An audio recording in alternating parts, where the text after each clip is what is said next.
Hello friends, welcome to the channel. This is Varaprasad. Your watching Varaprasad వరం channel. Corona అనేది చాలా రోజు రోజు పెరిగిపోతుంది. మీ లొకేషన్లో మీరు ఎలా ఉన్నారు? సో కింద కామెంట్ సెక్షన్లో తెలియజేయండి. అంటే మీరు వీడియో ఏ ప్రాంతం నుంచి చూస్తున్నారు, సో మీ ప్రాంతాల్లో ఏ ఏరియాలో ఎలా ఉంది అనేది కింద కామెంట్ సెక్షన్ తెలియజేయండి. అంటే ఆ కామెంట్ సెక్షన్లో ఒకరికొకరు చూసుకోవడం వల్ల వాళ్ళు అవుతారు. మీరు ఏం ప్రికాషన్ తీసుకుంటున్నారు కూడా కింద తెలియజేయండి. మన వీడియోకి ఎంటర్ అయ్యే ముందు ఫస్ట్ మీరు ఎవరైతే ఛానల్ కొత్తగా చూస్తున్నారో వాళ్ళ ఛానల్ సబ్స్క్రైబ్ చేసుకోండి. అండ్ పక్కన బెల్ బటన్ ఉంటుంది, బెల్ బటన్ ప్రెస్ చేయండి అండ్ లైక్ చేసి షేర్ చేయండి. And let us start this.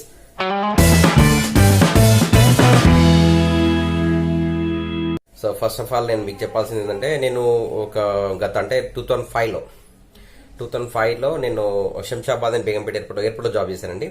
మనం బేగంపేట ఎయిర్పోర్ట్లో వచ్చేసి ఫ్లెమింగో డ్యూటీ ఫ్రీ అని చెప్పేసి కస్టమ్స్ డిపార్ట్మెంట్లో కస్టమ్స్ ఉంటాయి, ప్రొడక్ట్స్ ఉంటాయి కదా, లిక్కర్స్ అండ్ ఎలక్ట్రానిక్ గూడ్స్, అందులో సేల్స్ ఎగ్జిక్యూటివ్గా చేశాను. అందులో 2.5 years తర్వాత అక్కడ నుండి మళ్ళీ నేను నెక్స్ట్ వచ్చేసి మన శంషాబాద్ ఎయిర్పోర్ట్, అంటే బేగంపేట ఎయిర్పోర్ట్ క్లోజ్ అయిపోయిన తర్వాత శంషాబాద్ ఎయిర్పోర్ట్లో వచ్చేసి 2 years మన ట్రావెలెక్స్ వరల్డ్ వైడ్ మనీ ఎక్స్చేంజ్లో జాబ్ చేశాను. అప్పుడు చేసిన జాబ్, సో అప్పటికి దాని తర్వాత స్పెక్ట్రాలకు ఎంటర్ అయిపోయాను. ఆఫ్టర్ 2 years, అంటే 4.5 years almost I have done work with and airport అనమాట. ఎయిర్పోర్ట్లో 4.5 years చేశాను. సో దాని తర్వాత నేను స్పెక్ట్రా ఇండియా హౌసింగ్ ప్రైవేట్ లిమిటెడ్లో జాయిన్ అయ్యాను. ఇప్పుడు present working as assistant general manager. So 11 years నుండి ఇప్పుడు నేను స్పెక్ట్రాలో చేస్తున్నాను. అక్కడ ఏంటంటే మనకు బేగంపేట ఎయిర్పోర్ట్లో వచ్చేసి డ్యూటీ ఫ్రీ, అది డిఫరెంట్ సెక్టార్, అంటే ఫారిన్ కరెన్సీ లీడింగ్. తర్వాత శంషాబాద్ ఎయిర్పోర్ట్కి వచ్చేసి travels world wide money exchange, టోటల్గా ఫారిన్ కరెన్సీతోనే ట్రేడింగ్ ఎక్స్చేంజ్ ఉంటుంది, మనీ ఎక్స్చేంజ్ చేయడం. సో నెక్స్ట్ స్పెక్ట్రాకి వచ్చేస్తే ఇది ల్యాండ్ ఫీల్డ్ అండి, ల్యాండ్ అండ్ కన్స్ట్రక్షన్స్ డెవలప్మెంట్స్ ఇవి. సో ఈ వీడియోలో ఏంటంటే నేను 11 సంవత్సరాల కింద ఏదైతే జాబ్ చేశానో, అంటే 2005 to 2010 అప్పటి వరకు చేసిన జాబ్, అప్పుడు ఈపీఎఫ్ అకౌంట్ ఉంటుంది కదండి మనకి, ఎంప్లాయ్మెంట్ ప్రావిడెంట్ ఫండ్ ఆర్గనైజేషన్ ఉంటుంది కదా, అందులో మనకి శాలరీ వచ్చే శాలరీ అమౌంట్ కట్ అవుతుంది. అది అప్పటి నుండి అన్ని సంవత్సరాల అమౌంట్ 11 సంవత్సరాల తర్వాత నాకు వచ్చింది. బట్ ఎలా వచ్చింది అంటే, ఎంత కష్టపడితే వచ్చింది అనేది మీకు నేను ఇవాళ చెప్తాను. వాస్తవం ఏంటంటే, ఫస్ట్ నేను ఎయిర్పోర్ట్ జాబ్ చేసేటప్పుడు నా ఈపీఎఫ్ అకౌంట్ వచ్చి, అది కూడా బేగంపేట ఎయిర్పోర్ట్ కాదు, శంషాబాద్ ఎయిర్పోర్ట్ది. అక్కడ అమౌంట్ వచ్చేసి నాకు ఆఫీస్లో ఎంట్రీ జస్ట్ సర్నేమ్ లేకుండా నా పేరు ఎంట్రీ చేశారు. సో నేను ఈపీఎఫ్ను మనం అంటే రిఫండ్ తీసుకోవడానికి ప్రయత్నం చేస్తే అప్పుడు ఏమైందంటే, అక్కడ నా సర్నేమ్ లేదు. సో నాకు అమౌంట్ రిఫండ్ చేయడానికి పాసిబిలిటీ లేదు. నా ఎంప్లాయ్మెంట్ అక్కడ ఆఫీస్ హైదరాబాద్లో లేదు, బాంబేలో ఉంది. సో నేను నా జాబ్ అక్కడ ఎయిర్పోర్ట్ క్లోజ్ చేసే కనుక నాకు కమ్యూనికేషన్ అనేది లేకుండా పోయింది. దాని తర్వాత నెక్స్ట్ వచ్చేసి నేను ఏం చేశానంటే, డైరెక్ట్గా ఎంప్లాయ్మెంట్ ప్రావిడెంట్ ఫండ్, అప్పుడు ఆన్లైన్ సిస్టమ్ కాదు, మనం ఈపీఎఫ్ మనం రిఫండ్ చేసుకోవాలనుకుంటే there is no online system. మాన్యువల్గా మనం అప్లికేషన్ ఫామ్ నింపి మన ఎంప్లాయర్ ఎవరైతే మనకు జాబ్ ఇచ్చారో, నా ఎంప్లాయర్ ఇప్పుడు ట్రావెలెక్స్ వరల్డ్ వైడ్ మనీ ఎక్స్చేంజ్, వాళ్ళకి నేను పంపించి వాళ్ళు దాన్ని యాక్సెప్ట్ చేసి దాన్ని ఫామ్ ఫిల్అప్ క్లియర్ చేసి వాళ్ళు మళ్ళీ ఈపీఎఫ్ ఆఫీస్కి పంపాలి. ఇదంతా ప్రాసెస్ చాలా పెద్ద లాంగ్ ప్రాసెస్, పోస్టల్ ద్వారా ఉంటుంది, డిలే ఉంటుంది, ఇలా జరుగుతుంది అనమాట. అలా నేను కాలం గడుస్తూ వస్తుంది. దాని తర్వాత మనకు ఆధార్ కార్డు లింకప్ అని వచ్చింది. ఆధార్ కార్డు లింకప్ చేసినప్పుడు ఏమైందంటే, అప్పుడు కూడా లేకపోయేసరికి అక్కడ గ్రీవియన్స్ సెల్ అని ఉంటుంది మనకి ఈపీఎఫ్లో. ఆ ఈపీఎఫ్ గ్రీవియన్స్ సెల్లో ఏం చేశానంటే అప్లై చేశాను.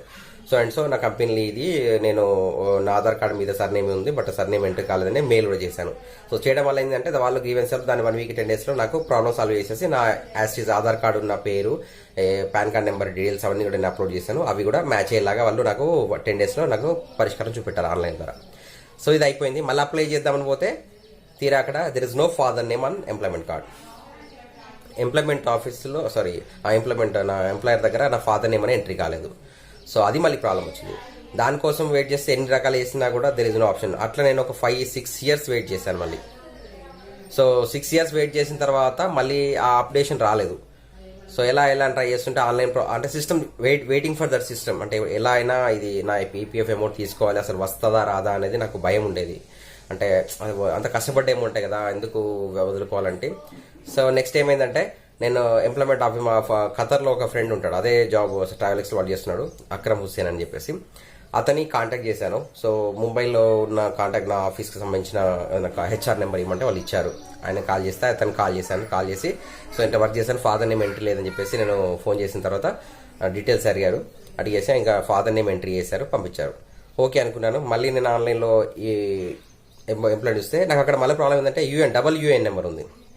వాస్తవంగా ఈపీఎఫ్ అకౌంట్ ఒకటి ఉంటుంది, యూనివర్సల్ అకౌంట్ నెంబర్ అని ఒకటి ఉంటుంది. అంటే మల్టిపుల్ మీరు ఎక్కడ కంపెనీ చేసినా కూడా మల్టిపుల్ అకౌంట్స్ అక్కడెక్కడ ఉన్నా కూడా మళ్ళీ అంతా కూడా అండర్ వర్క్ చేసేలాగా యూఏఎన్ అని యూనివర్సల్ అకౌంట్ నెంబర్ అని చెప్పేసి మనకి ఈపీఎఫ్ వాళ్ళు మనకు సబ్మిట్ చేస్తారు. సో ఆ యూఎన్ఎన్లో ఏమైందంటే సర్నేమ్ లేకుండా ఒక నేమ్ వచ్చింది, సర్నేమ్తో ఒకటి వచ్చింది అనమాట. సో అప్పుడు మళ్ళీ ప్రాబ్లం అయింది. నేను మళ్ళీ గ్రీవెన్సెల్ కంప్లైంట్ చేశాను. సార్ నాకు I have got like 2 UAN నెంబర్లు వచ్చినాయి, నాకు ఒకటి అంటే మళ్ళీ వాళ్ళు సరి చేశారు. అది క్లియర్ అయిపోయింది. దాని తర్వాత మళ్ళీ కొన్ని రోజులకి మళ్ళీ నేను ఆఫీస్లో ఫోన్ చేసి అంత అయిపోయినాక ఫాదర్ నేమ్ ఉంది అన్నీ అయిపోయినాయి. సో మళ్ళీ రిఫండ్ చేద్దామని చెప్పేసి ఎంప్లాయ్మెంట్ ఆఫీస్ను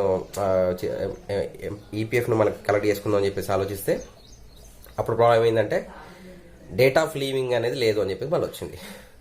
సో ఇక అప్పటికి నేను ఏమనుకున్నా అంటే నా ఈపీఎఫ్ అమౌంట్ రాదు, ఇక్కడికి అమౌంట్ క్లోజ్ అయిపోతుంది, నా ఇది ఇప్పటికి 10 సంవత్సరాలు వెయిట్ చేస్తున్నాను. సో ఎన్ని రకాల ప్రయత్నం చేశాను, ఇంకా రాదు అనుకున్నాను. లాస్ట్ చివరిగా అని చెప్పేసి ఒకసారి కాల్ చేస్తే వాళ్ళు అన్నారు, సో సార్ మేము ఆల్రెడీ అంటే మా ఎంప్లాయర్ కాల్ చేశాను, ట్రావెల్స్ వరల్డ్ వైడ్ మై చేసి కాల్ చేశాను. వాళ్ళు అన్నారు మేము ఆల్రెడీ ఎంట్రీ చేసామని చెప్పేశారు. చేస్తే మరి నాకు మాత్రం డేట్ ఆఫ్ లీవింగ్ అని కనిపించట్లేదు. సో నేనేం చేశానంటే మళ్ళీ ఎంప్లాయ్మెంట్ ఆఫీస్ ఆర్గనైజేషన్ అది ఈపీఎఫ్ అకౌంట్ ఉంటుంది కదా, అందులో వెబ్సైట్లో ఈ ఆన్లైన్ అకౌంట్లో ఏంటంటే నేను గ్రీవెన్సెల్కి మళ్ళీ కంప్లీట్ చేశాను. సో అని చెప్పేసి అప్పుడు ఇది కరోనా స్టార్ట్ అయింది. సో వాళ్ళు ఏమన్నారు అప్పుడు due to corona so we are not unable to provide your service, మీది నేను కంప్లైంట్ తీసుకోలేము అని చెప్పేసి నాకు ఇమీడియట్గా మెయిల్ వచ్చేసింది. సో అప్పుడు ఏం చేయలేక నేను ఊరుకున్నాను. కానీ ట్విస్ట్ ఎప్పుడు జరిగిందంటే after 3 months corona lockdown period complete అయిపోయిన తర్వాత నేను మళ్ళీ నా ఈపీఎఫ్ అకౌంట్ ఓపెన్ చేసి చూస్తే అప్పుడు వచ్చిందండి.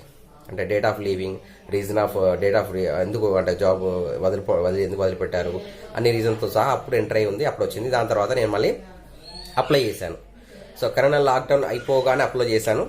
దాని తర్వాత అప్లై చేసిన తర్వాత నాకు అప్పుడు అన్ని క్లారిటీగా వచ్చింది. ఫాదర్ నేమ్ ఉంది, సర్ నేమ్ కరెక్ట్ అయిపోయింది, నా ఈపీఎఫ్ అమౌంట్ బ్యాలెన్స్ ఎంత ఉంది అన్ని చూపెట్టింది. సో అమౌంట్ విత్డ్రా చేసుకోవడానికి ఒక అవకాశం ఉన్న ఫామ్ అని ఓపెన్ అయింది వెబ్ పేజ్లో. ఓపెన్ చేసుకొని అది నేను అప్లై చేశాను.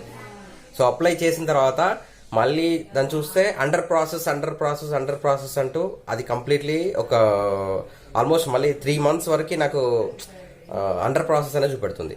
అంటే మీరు అప్లై చేశారు but it's under process claim చేశారు, అంటే మన పిఎఫ్ అమౌంట్ను క్లెయిమ్ చేశారు. ఎందుకంటే నాకు అనుకున్నాను అప్పుడు కూడా హోప్స్ పోయాయి, ఇన్ని సంవత్సరాలైనా కూడా ఆల్మోస్ట్ 10 years నుంచి వెయిట్ చేస్తున్నాను, వస్తుందా రాదా ఏం చేయాలి అనుకుంటూ అదే పేషెన్స్తోని అదే విధంగా కంటిన్యూ చేస్తూ పోతూనే ఉన్నాను.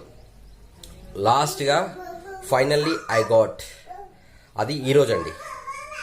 ఈరోజు వచ్చేసి నాకు ఈరోజు date almost July 17. So July 17 అంటే ముందు నిన్నటి రోజు. July 16 రోజు నాకు నిన్న నా బ్యాంక్కి అమౌంట్ క్రెడిట్ అయినట్టు వచ్చింది ఈపీఎఫ్ నుండి. So I'm very happy for that. అంటే దీని విషయం మీకు ఈ వీడియో ఎందుకు చేస్తున్నా అంటే 10 సంవత్సరాల నుంచి వెయిట్ చేస్తే నా అమౌంట్ కోసం నాకు ఈపీఎఫ్ అమౌంట్ అనేది 10 సంవత్సరాల తర్వాత నాకు వచ్చింది. స్టిల్ అంటే నేను నిరంతరం నాకు వస్తుంది ఎట్లయినా కంప్లీట్, నేను కష్టపడే అమౌంట్ పోగొట్టుకోవద్దు అనే కసితో, అంటే ఇంటర్నేషనల్గా వాంటెడ్ ఖచ్చితంగా ఏదైనా చేసుకోవాలి సాధించాలి అనుకున్నాను. So I got my money back. ఇది మీ విధంగా షేర్ చేయాలనుకున్నాను. సో మీరు కూడా చాలామంది ఎంప్లాయ్మెంట్ జాబ్ చేస్తున్న వాళ్ళకి ఈ ప్రాసెస్లో కూడా ఏమైనా తెలియాలంటే కింద కామెంట్స్, ఈపీఎఫ్ గురించి ఏమన్నా సంబంధించిన మీకు డౌట్స్ ఉంటే కింద కామెంట్ సెక్షన్లో అడగండి. నాకు తెలిసినంత వరకు మీకు నేను రిప్లై ఇస్తాను, మళ్ళీ లేకపోతే వీడియో కూడా చేసి చెప్తాను. సో ఇక్కడ ఏంటంటే మీ లోపల కసి ఉంటే ఏదైనా సాధించగలరు, ఎటువంటిదైనా మీ లోపల ఫస్ట్ ఇంటెన్షన్ అది అవుతుంది అనేది మనసులో పెట్టుకొని చేయాలనేది మీ వీడియో యొక్క మెయిన్ ఉద్దేశం. సో వీడియో చూసారు కదండి, ఈ వీడియో నచ్చితే లైక్ చేయండి, షేర్ చేయండి, కామెంట్ చేయండి, అండ్ కీప్ వాచింగ్ వరప్రసాద్ వారం. By by, will meet in the next video.